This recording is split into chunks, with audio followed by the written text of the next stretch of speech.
You know how it is. You've had a hard day's raping and pillaging, raiding up and down the coast.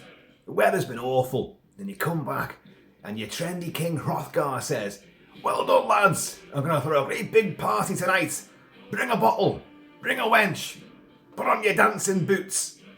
So you're all up there. You're all going, pure techno Viking. And the fucking neighbours go and complain about the noise. Oh, God. Don't just politely knock on the door, though, do they? No, they send the ugly troll of the family round to go and literally commit murder on the dance floor. Yes, we're in the land of the Danes and the Geats and the trolls. It is Beowulf, the great 3D mocap animated spectacular from 2007, I think it was. Can't remember now. But that neck of the woods. Robert Zemekis and a great all-star cast, none of whom are actually in the film because they're all in those super weird bloody suits, skin diving suits with all little body markers on them, looking like polka dot maniacs, and they're motion captured and mapped. The resulting film is fantastic. I absolutely adore this movie. I adore the legend of Beowulf. You all know it. It's been told so many times. If not in the genuine adaptation of the original story, which of course you all know is the oldest Anglo-Saxon poem ever, and has then been told and retold and retold a million times since. If it isn't in Beowulf by name, then it's been used in umpteen different sort of loose adaptations. The theme of a hero going across the seas to go and eradicate a beast, a threat from someone who is just beleaguered, and even the Magnificent Seven, and the Seven Samurai. It's the same story. Anyway, let's get on to this. I love this movie, as I say, and I'm playing Alan Silvestri's thunderous, rip-roaring, and yet also quite tragic and forlorn score, because that's what this movie is. This version, directed by Robert Zemekis, is based on a screenplay by the great master fabulist fantasy writer. I'm creating my own language here. Neil Gaiman. He was outstanding. And the troubled filmmaker and screenwriter Roger Avery. And it takes as its idea, as its premise. There's so much about the Beowulf story and legend that we don't know about. And as I say, there's different versions, obviously. It all hinges around the mead hall, the great mead hall of Herat in Daneland. And King Hrothgar is massively troubled, shall we say. Every time he throws a party and all his men are wenching and singing and dancing and raising these things, wow, beer sloshing everywhere, mead aplenty. The noise is aggravating the local family of trolls. You've got Grendel, who is the troll, and you've got his mother. The Grendel's Dane, it's often called, but it's just Grendel's mother. And he's had enough of this. So he goes in, and several times he will go in and he'll lay waste to anybody there. Rip them to shreds, eat them, carry them off. Oh, it's a nightmare. So King Hrothgar realises, look, this is the legend. This is not this film, but this is the premise anyway. Hrothgar realises, look, this can't go on. No more frivolities. This is a place of shame and death and sorrow. We need a hero. We're holding out for a hero. So word goes out, can anyone slay this troll for me? So from the land of the Geats comes Beowulf. And Beowulf. He's a man, but he's brick hard. This guy comes across the sea with his trusty bunch of thanes and his trusty lieutenant, and they arrive and they stay in the mead hall overnight. And that's the thing. No one stays in the mead hall anymore because it's too dangerous. Well, we're staying. And they do. And they encounter Grendel. And our hero, Beowulf, will dispatch Grendel, severing his arm and then incurring the wrath of Grendel's mother, who is actually far worse. So Beowulf will have to go and visit beneath the fens, the swamplands where Grendel's mother lives. And in the stories, she is a water demon. And he goes in and he will destroy her, and he'll save the day, and people will sing of his tales forevermore, because that's what they want. The thing about these old Norse myths is that They always cling to someone wanting their legend to be told onwards. It's that spoken tradition of, someone's heroic, someone's chivalry, someone's bravery, someone's honour. And it's used to inspire new generations. And on it goes. But Neil Gaiman and Roger Avery thought, there's more to this. What really happens in Grendel's cave when he encounters the mother? What really happens there? Why is Hrothgar so massively troubled? Because to all intents and purposes, he's just having a party. And, there's a bloody monster on the loose. Of course he's going to want to slay that. But why is he so absolutely troubled? And the great version that Neil Gaiman and Roger Avery came up with is that Hrothgar has a relationship with Mother Grendel, and he has sired a child, which is Grendel. And Grendel has a lot of problems, deformities. He's the offspring of a diseased, cantankerous, wild, wily old king who's probably done a lot of wenching throughout his time, and a sea hag, basically. So he's not had the best start in life. A troubled, dysfunctional family, a father who's done a runner, so it's not happy. Beowulf will arrive, and Beowulf will save the day. But in so doing, he goes to the cave, and he does not slay Grendel's mother, because Grendel's mother is absolutely friggin' gorgeous. Grendel's mother, Angelina Jolie. I know, I'm just dressing this whole thing up. We're going to explore the film properly in a minute. I just want to get to the crux of the whole thing first. And he will fall under her spell.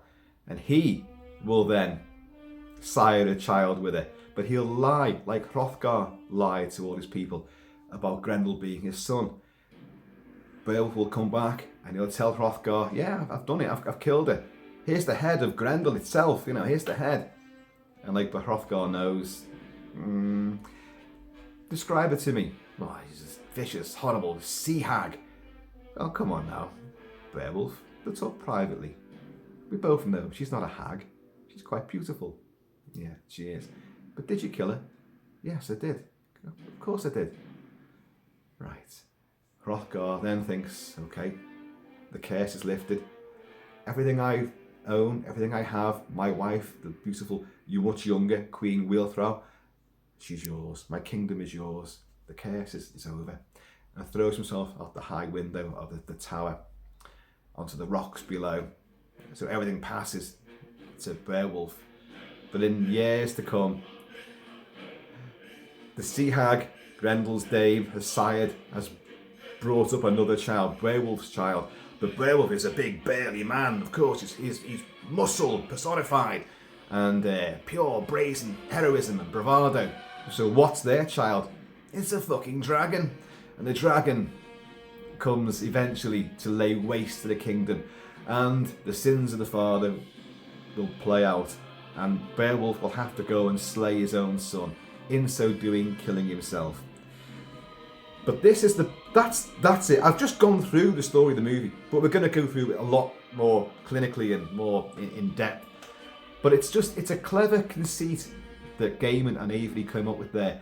What's this thing about heroes? We as a civilization now, we've gone right through this whole hero worshipping thing. We now use celebrities all the time and we idolise them, but one by one, they all come unstuck and they begin to fall from that pedestal that we put them on. And that's what they're doing now. But a lot of movies, a lot of literature as well, now kind of reanalyzes what heroism is. And all our heroes now are badly flawed. They're haunted by the Vietnam War. They're haunted by someone they couldn't save. They're haunted. They're darker. They're more foreboding, intimidating figures. They're not just, brazen, Errol Flynn as Robin Hood, slapping his thigh and saving the day with a ha ha ha. I know, and everyone loves him. They're not like that. They're all deeply troubled. And this film really does that spectacularly well. It has a very, very haunting quality to it, which really lingers. And it's that way more than the action and the gore, which there's plenty of, and the heroism. There's way more to this movie than just that. It's this tragedy-tinged atmosphere, this sense of fate, and this cyclic nature of just man's fallibility. No matter how heroic and honourable and noble you are, there's people out there that can make you come unstuck and will drop you in it. And I love that about this film. So, anyway, right, that's the gist of Beowulf. Ray Winstone plays Beowulf. Well, his voice plays Beowulf with his lovely Cockney accent. I'll kill your monster. I do love it. Anthony Hopkins is King Hrothgar. Robin Wright Penn is Queen Wheelthrow. And you've got Brendan Gleeson as, what's it called? Wiglaf or something, who's Beowulf's Betty mate. Brendan Gleeson is in every bloody period movie. Braveheart, Troy, fucking loads of them. And everybody else looks like, all their mo-capped versions do look like them. Anthony Hopkins it's uncanny how much he looks like Anthony Hopkins. And of course, Jolie as Grendel's mother. Oh my God. Well, we'll talk more about that, obviously. Robin Wright Penn, that's her face there. Brendan Gleeson, that's him. John Malkovich, who plays King Hrothgar's untrustworthy realtor. Realtor? It's that a house agent. Yeah, King Hrothgar, I found you a new place. Yeah, it's high on the ridge. It's way above the fens. You know, you've got a good view of the sea. You know, his retainer and advisor, John Malkovich, unfair he plays. Looks like John Malkovich. They all look like who they're meant to look, except the two people. Crispin Glover plays Grendel, and Grendel doesn't look anything like Crispin Glover. I know some people say he does. The eyes are definitely there, but Grendel is a hideous wretch. Come on to that again. But it's a different guy that actually is the body of Beowulf, and it's Alan Ritchson who plays Beowulf, but with Ray Winstone's voice. And the thing about it, for many years, I didn't know that it was someone else. I didn't know it was this guy, Alan Ritchson. I just thought they modelled it more on Sean Bean, because it doesn't look like Sean Bean. And that would have been awesome as well, to have Sean Bean playing Beowulf. That would have worked. But Ray Winstone is fantastic. With that accent, it just seems to work. So obviously, let's put me drinking horn down before I drop it. We have, in this wonderfully animated world, parties at the Hall of Herod, you know, and the mead hall. And as they're pounding, boom, boom, boom, on the table, pounding their feet on the wooden floor, this sound is echoing across the fells, across the forest and the ravines, and going down by some weird, spooky, fantastical acoustics. It'll go down through a crack in the ground, through the cave, into the subterranean warren of the Grendels. And our poor Grendel himself, the troll's son, he has an exposed inner ear, which is a really bizarre sort of choice that they made. It looks something like this guy here. I don't know if you can see that horrible pustular lump there. So all the noise they're making, it's driving him mad. And you can really actually understand. Obviously he resents the humans, and he knows that's his father as well. But he just can't take it anymore. So he goes, "Rah," and in a big mad rage, he'll burst through into the mead hall, and he'll be picking up warriors and taking legs off them, squeezing them in half like that, and draining the blood out, biting heads off, squashing people. It's pure bloodletting. But he's a strange looking creature. Even though he's big, he's gangly, and you feel more sorry for him than even when he's actually in a kill crazy rampage. But we've discovered as well that Unfair, the John Malkovich character, is a bit of a Weasley coward as well, because he's the one that hides in like the, I think it's the piss trough I think he hides in, and then just comes up at the end with everyone's just bodies lying everywhere. Grendel goes off again, like, and Hrothgar's just stunned. He's like, fight me, with his sword. And the thing about Hrothgar and Anthony Hopkins, because you definitely see Hopkins playing this role, looks just like him. He's a bawdy old bastard, like, he's talking about humping all the time, like, and he's not wearing much either. And but he does get his sword up, and he's like, come on, fight me. But Grendel won't fight him, because Grendel will not. That's his father, and he knows it. Hrothgar knows it too. But Grendel goes off back to his little den, and he does say to his mother, you know, I did not harm him. Crispin Glover uses a wonderful voice for this, and despite probably a few failed attempts to mimic it here on this video, which I simply cannot do, it's kind of like Irish with Eastern European, with sort of Slavic, Swedish sort of intonations, but he rolls his R's as well, and it kind of pairs, and it's a lovely yet weird and creepy voice. Glover does an outstanding job in this movie. So they realise now, look, this place is forlorn. We're going to lock the mead hall up. It's kind of condensed in the movie because they have a lot more parties, which is more people die, and they realise, well, that's it. In the film, it's just one, but then they put the word out, right, we've got to have a hero.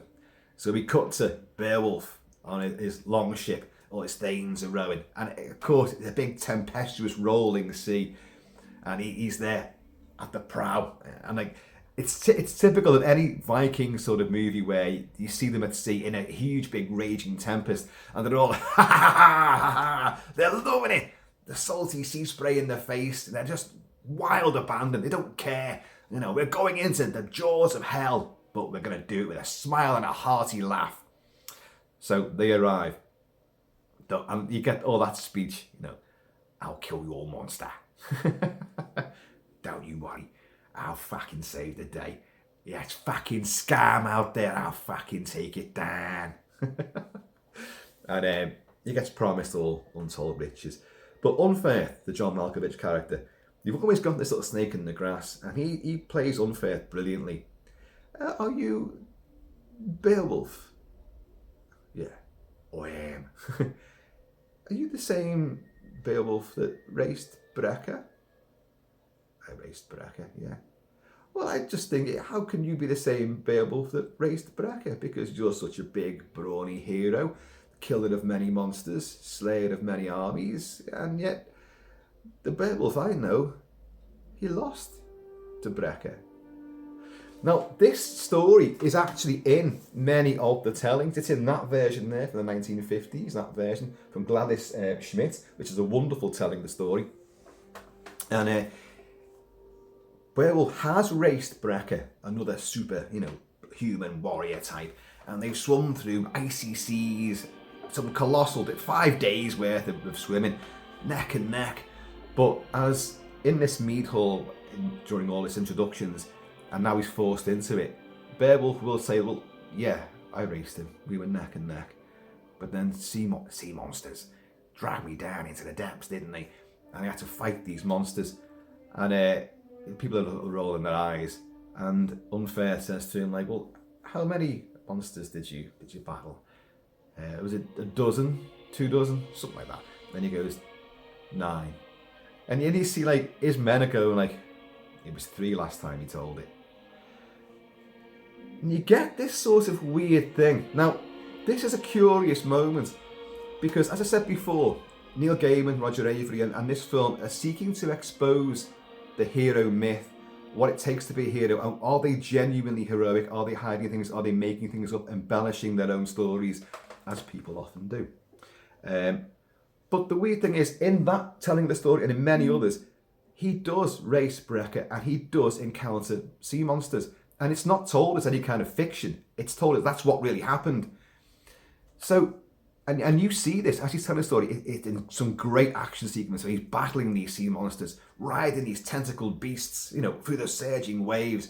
But by the time he's done all this, Brecca's won, but he still fought off these beasts. So, is he bragging about it, or is he telling the truth? Did he fight 9 monsters, or was it actually more? And he's actually bringing it down a bit because he's fed up with people not believing him. And Unfair is just like, yeah. So, but he's taking the piss out of Beowulf. So Beowulf does retaliate, and this is an oft-told version as well. He says, well, I don't see many people singing your praises. Aren't you say Unfair that killed his 2 brothers? Because he had knowledge of your mother. And he's like, argh. But Beowulf boots him down the steps, like, and Hrothgar's come here, Beowulf, come on.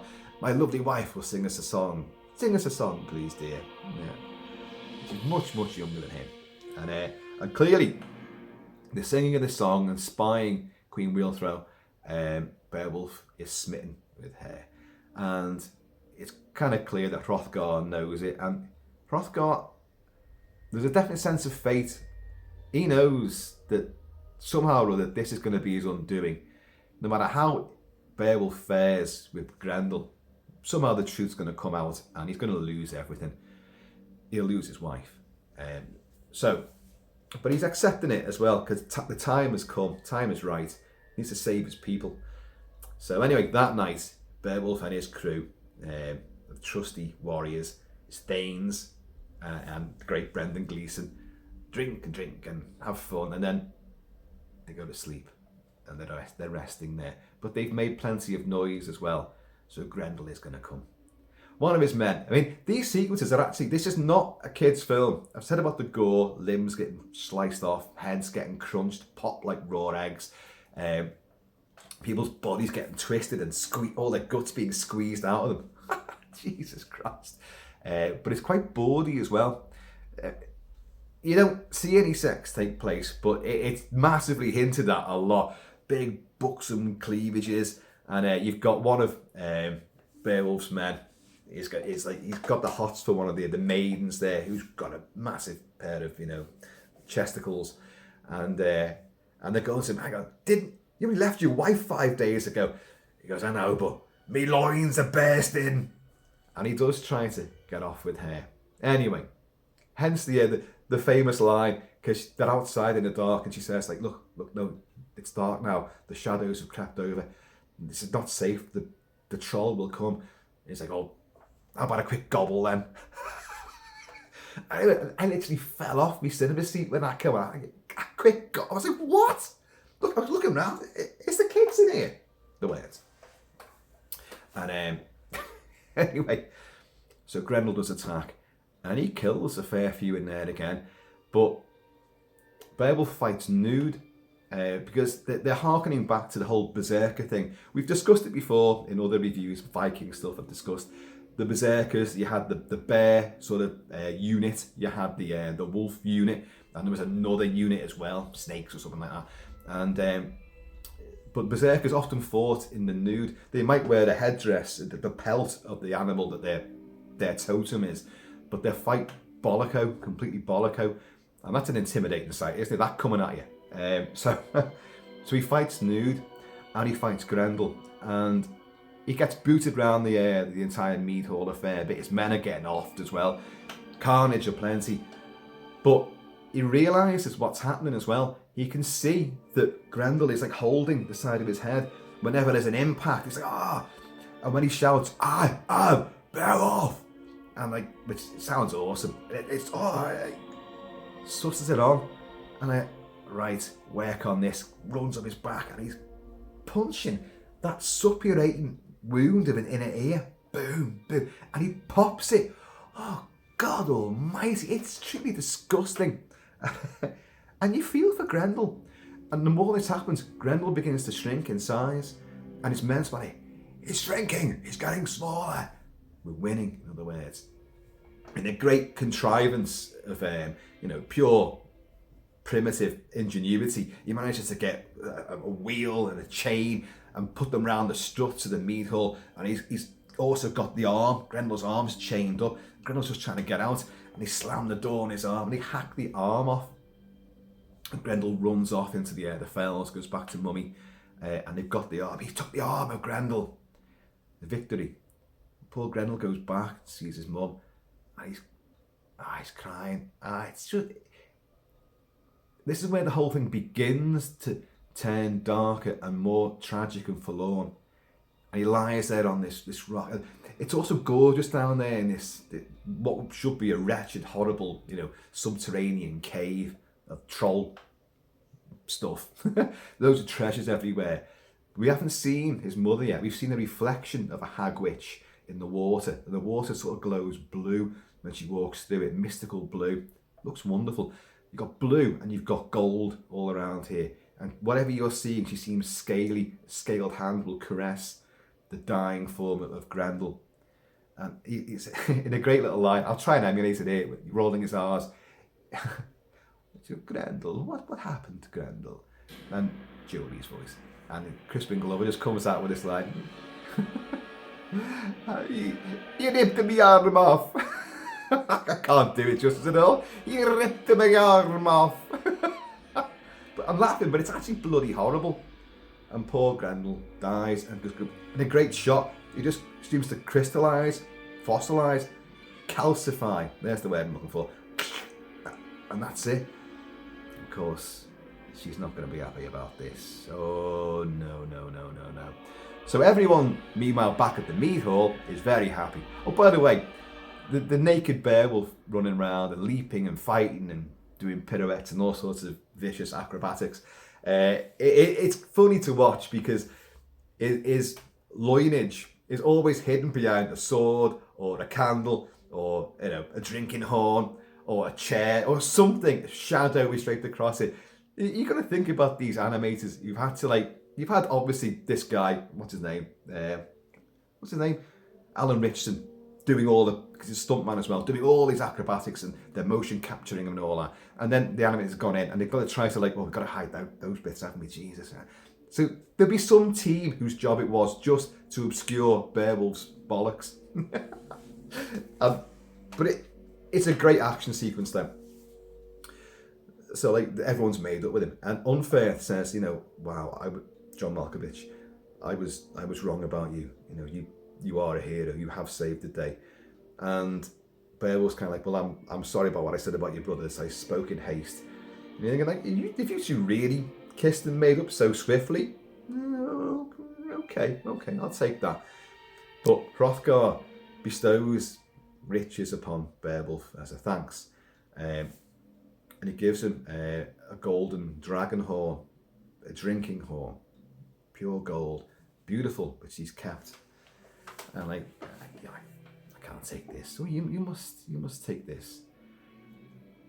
But that night, when they're all sleeping, they're restful, Beowulf has a dream that someone is coming for him, and that someone looks like Queen Wealhtheow, who he does fancy.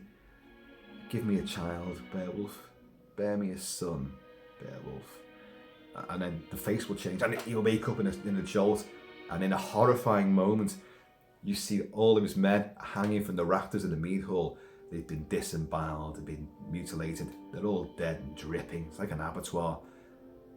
But what happened? We killed the beast. What happened? Yeah, you killed Grendel, but you didn't kill his mother. His mother is out there. You need to kill her as well. This contract seems to be changing day by day. Hang on a minute. How many monsters am I supposed to be killing? Right. So Unfair gives him, this is Hrunting.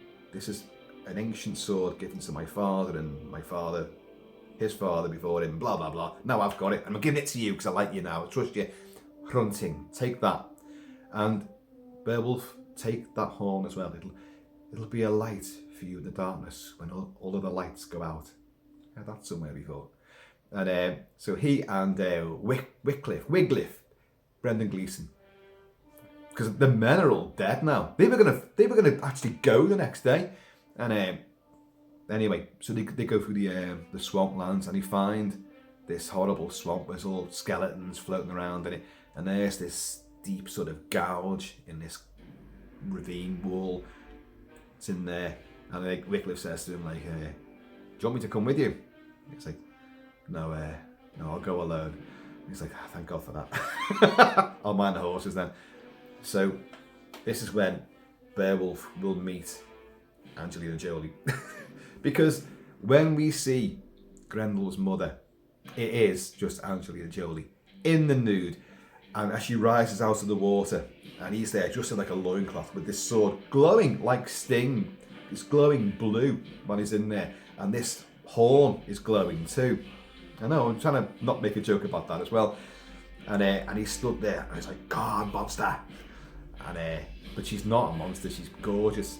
And she comes out the water and you're like, oh my God, the typical Jolie of that particular period.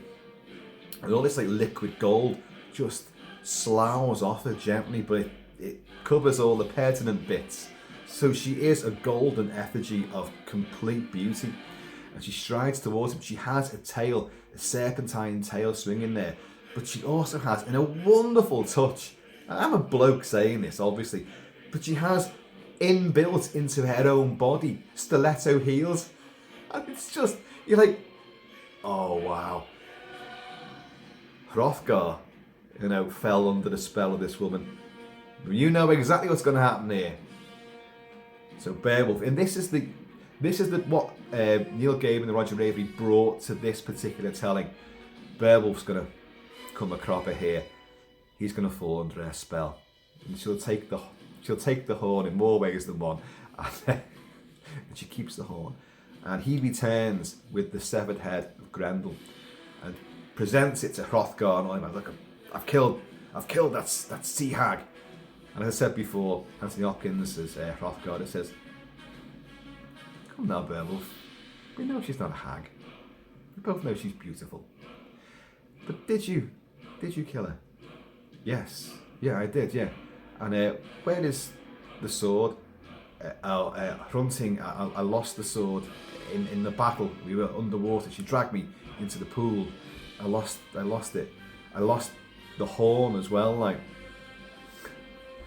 But Hrothgar's, as I said before, Hrothgar now knows that, okay, the curse has been lifted. My son is dead, but I know what you've done. You've done the same thing I did, but I'm not going to face any more of this. My kingdom is yours, my boy. You've done a good job. You've killed Grendel and Grendel's mother. Everybody rejoice. I'm off.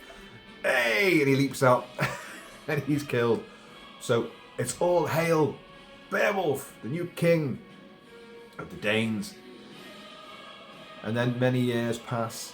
It's a weird sort of way of doing it. You've had the action aplenty in the two mead hall attacks, some throwback, some flashback stories of him battling sea serpents, and then you go into this sort of mystical darkness of the human soul, which is, they clearly have many battles as Beowulf gets older, and he's the ruler of this land, and news of his fame spreads, and people want to try and take out Beowulf, but his armies do his fighting for him now, and he doesn't like it because he's getting grey now. He's older. He still looks amazing, but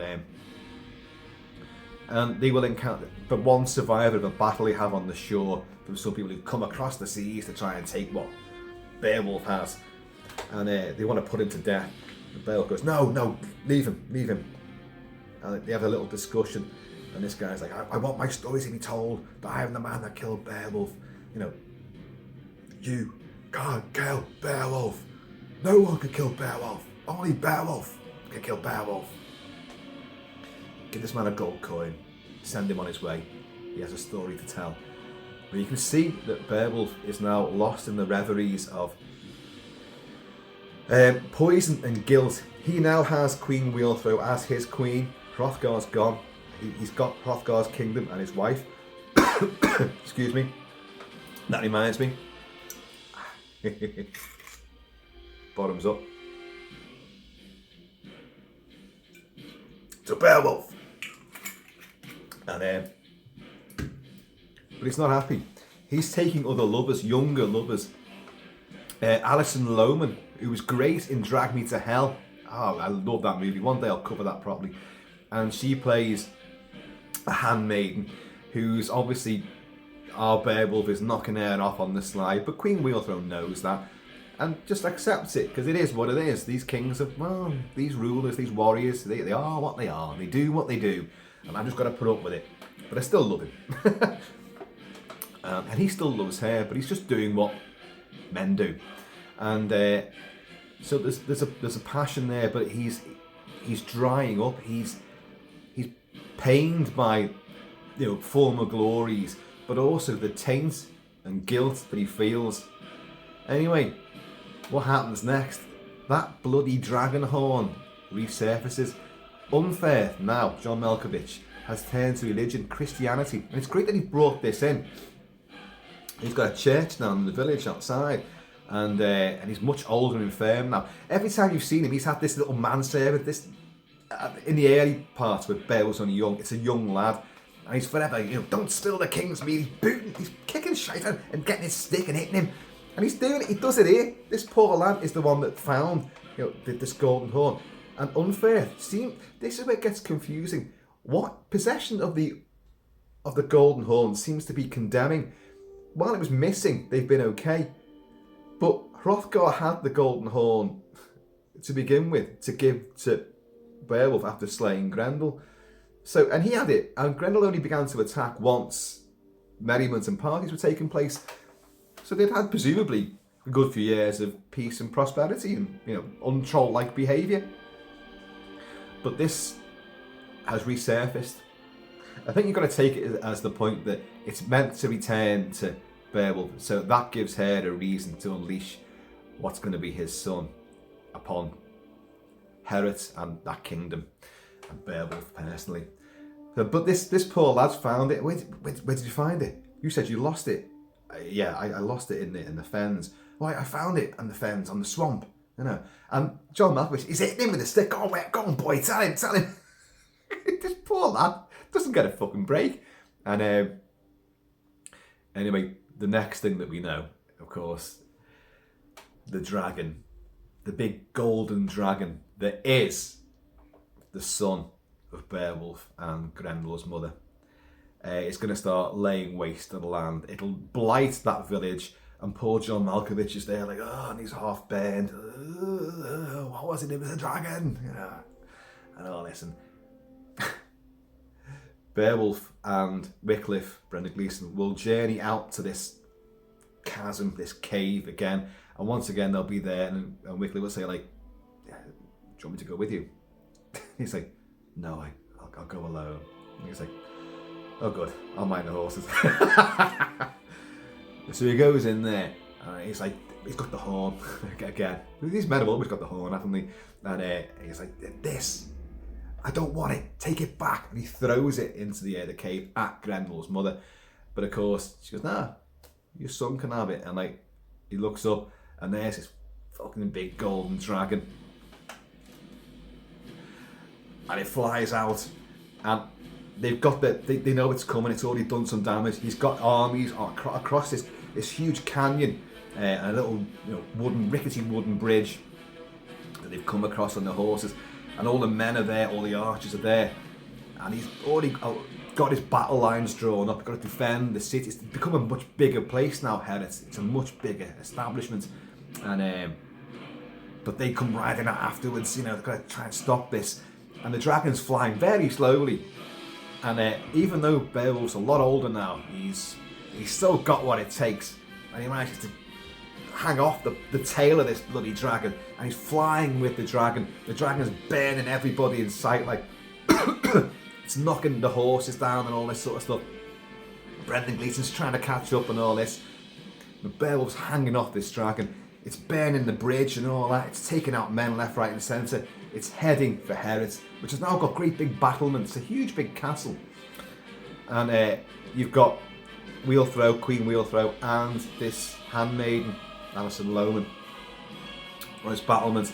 And the dragon comes up behind them. But of course, our boy's there. He knows something about dragons because Hrothgar said that the way to kill a dragon, because his crown, which has been passed to Beowulf, has dragon emblems all over it. And he says, my father taught me how to slay a dragon, and it has a place here. A bit like that pulsating, pustulant, glowing inner ear of Grendel.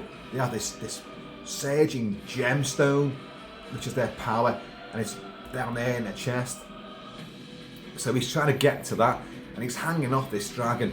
We've had this thunderous sort of epic battle. The dragon's gone underwater as well, and he's had to fight underwater with this dragon, and it's a tremendous scene. The shot of the dragon plunging through the water, and it's breathing through its nostrils, and bubbles are coming out, and it's going past you, the camera, and Belle's being dragged behind it, like he's stabbing at it and all sorts. It's a wonderful, wonderful sequence. But the entire finale will be the dragon rising up, and the girls are running that way and that, it's burning all the battlements, and they're stuck in the middle. In the meantime, older Beowulf is like hanging from this chain, and he's trying to rip into this fucking thing, like he can't.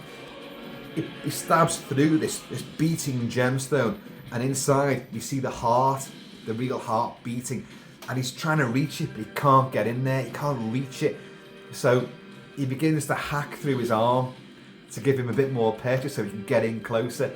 So that arm's like hanging from this chain, but it's half severed. And then finally, at the last moment, he's able to get in there. The sword's gone, so he just grabs the heart with his hand, just takes it out, crushes it. Dragon tumbles to its death, taking Beowulf with it. Crash down the rocks, tide's coming in. Beowulf comes to his arm. He's lost an arm, like Grendel lost an arm. He's lying there and he turns over and he sees the body of his son, no longer a dragon. It's turned into an Academy Award. It's this golden man. It is just an Oscar lying there. But it's his son. So he'll reach out with his one good arm and like just hold the hand of his son. The only son. Hrothgar had no sons, human sons. Only had Grendel. Beowulf has had no sons either. Only this dragon. And the tide comes in, and just as he's holding the hand of his son, the tide takes him out. Wycliffe has managed to get across the bridge finally. In a great sequence again, the bridge is on fire, but Wycliffe, Brendan Gleeson, gets his his steed to leap over the flames and this gaping hole in the wooden bridge, and gets there. He saves the women who are hanging for their lives. He's managed to save them as well. And but he comes down to the beach and like, come on now, that's just a scratch. Don't worry about that. And he's like, no, it's all over. Everything's yours now. The kingdom's yours. I'm going off to Valhalla. I've had enough of this shite. And we will lose Beowulf. Beowulf will die there on the beach. And then we get like a finale of the great Viking-style funeral. And it's a wonderful shot as well. They have like a sort of rocky chasm gantry, which is pouring molten lava off that, and a longboat with Beowulf and all of his stuff, all of his belongings and all there, and he floats underneath this and obviously gets set on fire.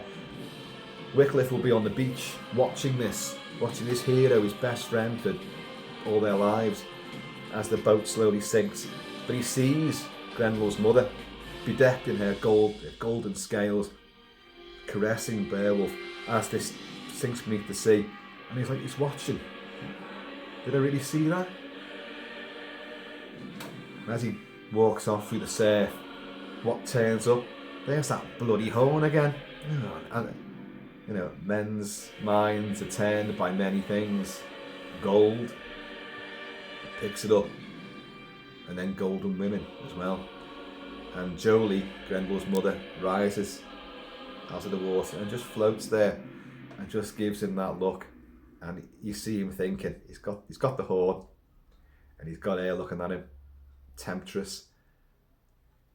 And then this beautiful pensive music comes on, little harp playing, and it's this sense of foreboding and time repeating. It's a history being repeated, and he can't escape it because she has the glamour. She even says to Beowulf when they first meet, for all your bravery, for all your glamour, I have no glamour. The glamour in this is supernatural glamour. Oh, she is a hag. No one was ever wrong about that, but she puts a glamour on to look like putting your slap on, your makeup and all that, and looking gorgeous. And that's what she does to woo men. She is a beast, but she looks amazing when she has this glamour, this spell being cast. And the glamour for Beowulf is exactly the same. It's heroism, it's bravado, it's stories, it's legend, it's daring do, the things I've done. That's his glamour. It goes before him. This is what Neil Gaiman and Roger Avery are striving to unravel and to really, poke the holes of truth through. And it works. So now, Wycliffe, whatever it is, Ugliff, Brendan Gleeson falls under the spell of Grendel's mother. So it's all going to happen all over again. It's a wonderful film, folks. As I say, what I love about it is the way it blends the ferocity of violence and fighting and battles and heroism with the darkness of man's soul. A haunted past, a fact that we're all fallible, we all give in. We all do. Everyone does. I don't care who you are. I've known many noble men in my time, many war heroes who've done the utmost and saved the day, had wonderful children, wonderful families, and then gone and committed well, something terrible. I've known many like that, and there's many reasons. You can't just tarnish everybody, but everyone has a moment of weakness, and everyone will fall at some point. I totally believe that. It's just being human. The legend of Beowulf is that he's superhuman, he's beyond all that. So many of these myths and legends and stories and poems, all these epic ancient tomes and ideas, idols and ideals that we carry since the dawn of time, they're too big, they're too obviously, people don't exist like that. We have to have these stories to give us inspiration, to give us something to work towards, and I perfectly understand that. But I love once in a while that, hang on a minute, he's our hero, but there's something about him as well. He is a bit of a weakling. He's a bit more like us than he actually given credit for. So, we are all, in other words, we're all heroes. We're all heroes because we're all just as susceptible to do the right thing as do the wrong thing. It's just a matter of timing.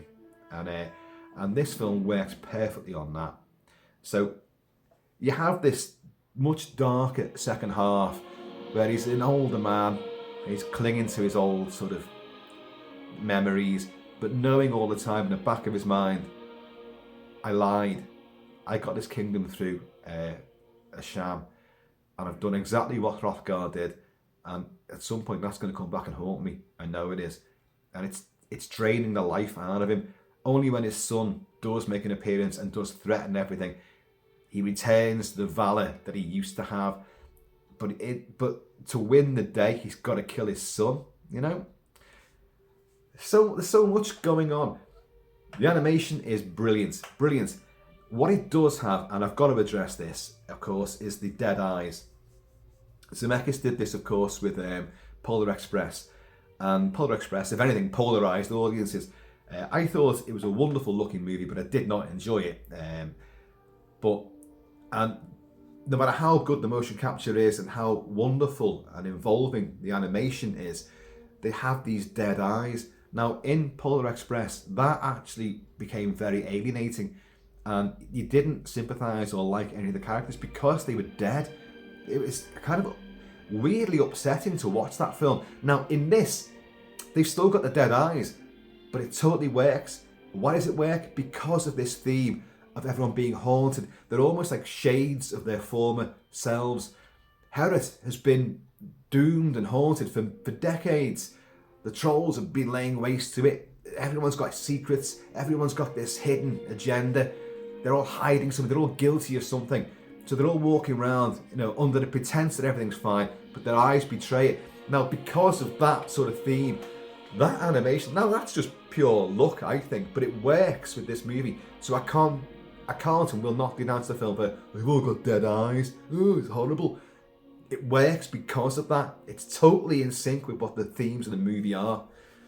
So I love it for that. But the only other thing that perhaps I'd say about the animation is the horse riding. When you've got the likes of Beowulf and Wycliffe, so I keep forgetting his name, Alan Ritchson, but voiced by Ray Winstone, and Brendan Gleeson on the horses, that does not look right. The horses seem to be moving in a very strange fashion. I don't quite understand that, because I clearly would have used real horses and captured it.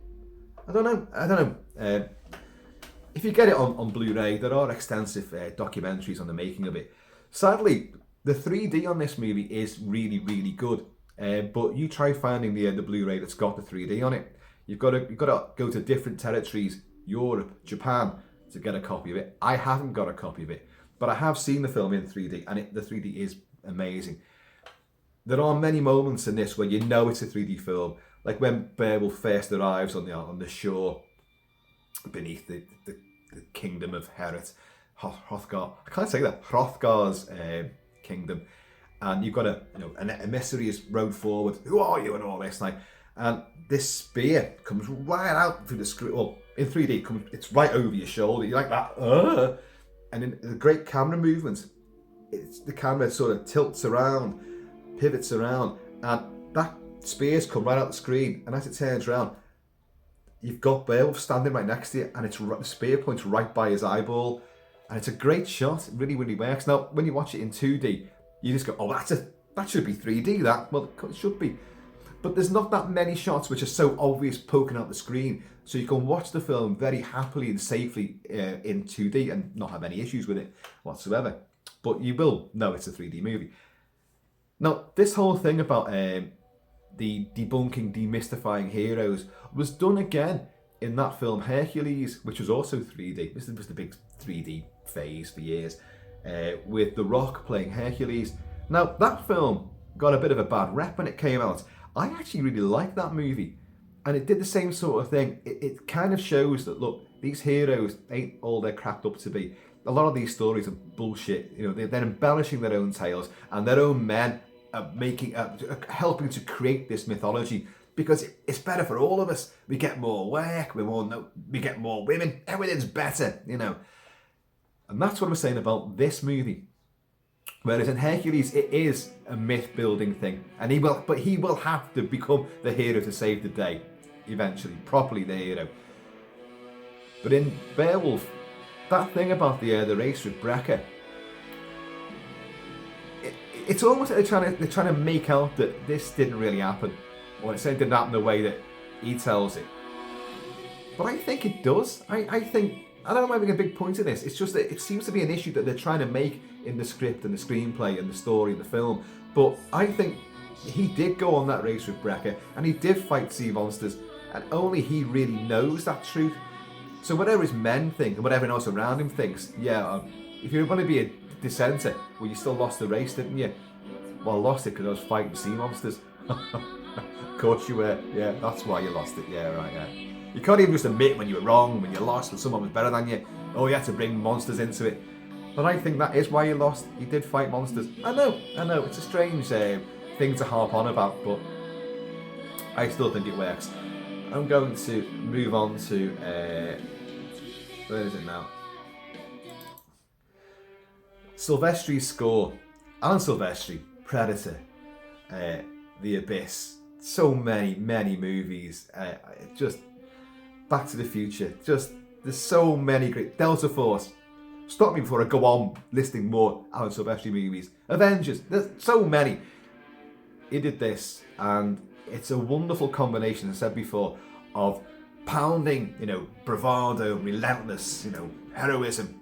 The main theme, which you're going to hear coming up, is outstanding. But he combines it with this lyrical, haunted quality.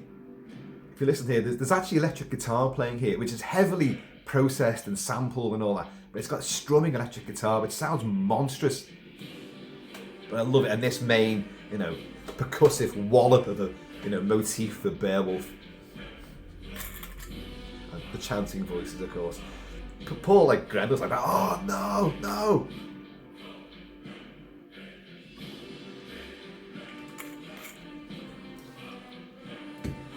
It's wonderful stuff. It genuinely is. Great exciting score, great exciting movie. Bookended, of course. You have the heroism at the start and you have heroism at the end. But all of this is permeated with this sort of half-truths and, an ignoble side, a lying, guilty side. I hope I put that across well enough, because I know what I'm trying to say, but whether it's coming out that way, I don't know. Just babbling nonsense as usual, I suppose. Par for the course. But this is a wonderful, wonderful movie. And Crispin Glover's voice and his portrayal of this poor, tragic, tortured creature. He doesn't want to hurt anyone. I don't think he does. It's just, they're pissing him off. He's going to resent his father and the fun he's having with all them good-looking, normal people. But I'm living in this fucking greasy, bloody cave, freezing cold, and I've got no ears. It's just exposed, and it's, oh God. I mean, I sympathise a lot with that because I have tinnitus in one ear, and tinnitus can drive you mad, by the way, and literally mad. People have killed themselves because of tinnitus. And in the olden days, people were actually probably burnt at the stake, because what happens when you have tinnitus, the hairs in your inner ear, you lose them. For whatever means, it could be a gunshot, it could be a change in pressure. There was a couple of reasons why mine happened. And by the way, I'm fine with it, it doesn't bother me now, but it did at first. Which is why I sympathise with this poor soul and the sound. it's torturing him. And but when you lose those hairs in the ear, they don't get replaced, they don't repair, they don't regrow. And those hairs inside there are what creates all the frequencies that your brain interprets. Now, if you lose some of them, that's you lose them all the time. You ever got that little high-pitched whine in one ear that seems to travel through your head and come out the other side? Lasts a second or two, and you go, what's that? The older you get, the more that'll happen. That's you losing. You'll never hear that frequency ever again. That's one of those hairs that's gone. But when you lose a chunk of them like that in a sudden, horrible incident, for whatever reason, your brain, in its infinite lack of wisdom, tries to work out, well, there should be a sound there. Well, I'm going to put, because there's no sound coming, I'm going to put a sound in. So that's why people tend to hear like a whooshing noise or a high-pitched whine, just white noise.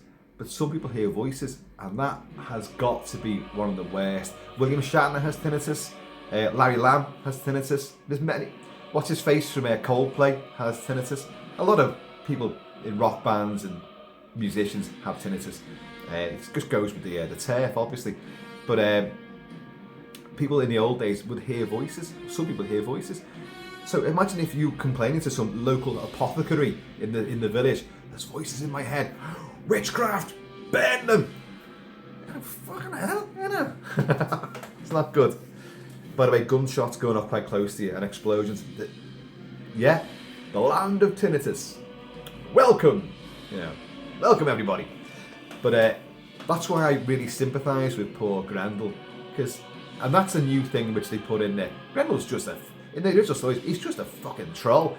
Initially, him and his mother are seen out in the fells and the swamps, and they're carrying off sheep and cattle. They don't really attack man, and then suddenly when they hear all the it annoys Grendel, not because he's got like an exposed inner ear, it's just a merriment. Them humans, I hate them, I hate them, I hate them. And I'm like, I've got to put a stop to this. That's why he goes on the rampage. I adore this story. It is one of those oft-told tales. As I say, there's many different interpretations. It's been filmed many times. One of my favourite movies of all time, and a great Viking movie, is The 13th Warrior. That is a combination of The Magnificent Seven, only there's 13, and the tale of Beowulf and Grendel.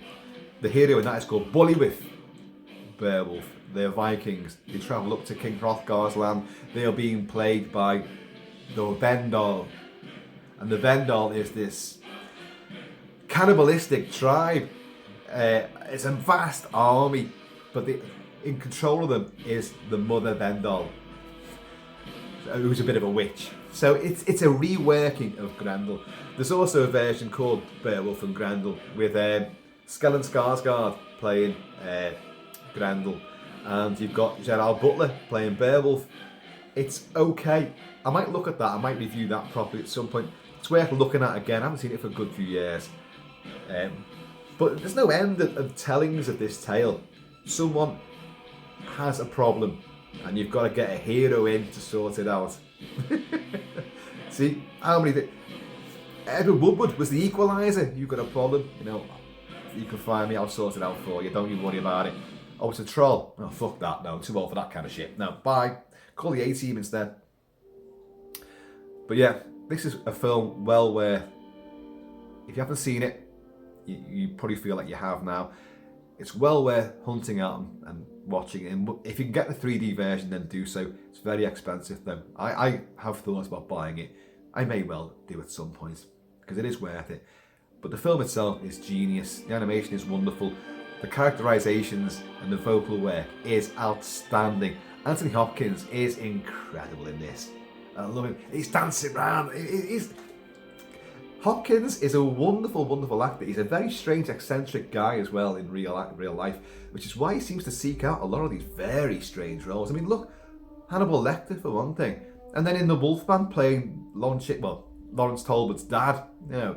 The Talbot Senior, who happens to be a Wolfman as well. But even though it's a terrible character and doesn't really work at all, it's a complete stupid cannibalization of the original Wolfman story. But Anthony Hopkins is really having fun with the role. He's totally OTT. Look at him as Captain Bligh in The Bounty. wonderful. He's always wonderful. And he's great in this, dancing around almost in the nude. You know, hey, you know, give me my sword. Oh, yeah, bit of rump. Come on, wife, it's bedtime. She's like, I just want to sing one more song. I love it. And Ray Winstone's voice, even though it's this other guy's face, it's like Ray Winstone's voice and Sean Bean's face. That's how I always seem to look at this. But it works. It works. And the dragon looks incredible as well. There's still only one dragon will never be taken from the throne of the best dragon in cinema, and that is Vermithrax Pejorative from Disney's Dragon Slayer, a film I've threatened to cover so many times, and one day I will. It is one of the best dragons. Well, it is the best dragon I've ever seen put into live action. It looks incredible. This beast looks incredible as well. It's a really good dragon, especially, and it's this bit as well, when it's going through the water and Beowulf's being dragged behind. It just looks so impressive with this jawbone and bubbles and sort of steam coming out of its nostrils. It's awesome. So in the last few videos I've covered the Northman, I've covered Centurion, and now I've covered this. We've got a bit of a sword thrusting, heroism, ancient times, you know, bravado sort of frenzy at the moment. And I think it shall continue. What are we going to do next? I'll work on that. And don't say Dragon Slayer. No, I'm not doing that one just yet. Well, there you go, folks. Beowulf from Robert Zemekis. An all-star cast. John Malkovich is great. Jolie is great. Jolie is unbelievably good. Even as an animated figure, she's like you. Have you got the horn? Oh yeah. Oh yes, definitely. Folks, I have been always shall be Kilt-Man, so please keep it Celtic, keep it Celtic. Keep the noise down. Because when troubles come knocking, mate, this is going to be, it's made on the dance floor, mate. So just keep it cool. Be yourselves. And don't overblow your own stories, your own heroism. We've all done great things. Just don't over-egg things, because someone was always there and will say, actually, I was there and it's bullshit. He only drank 6 bottles of whiskey. Folks, please take it easy. Keep it Celtic, keep it Celtic. And I'm going to see you all.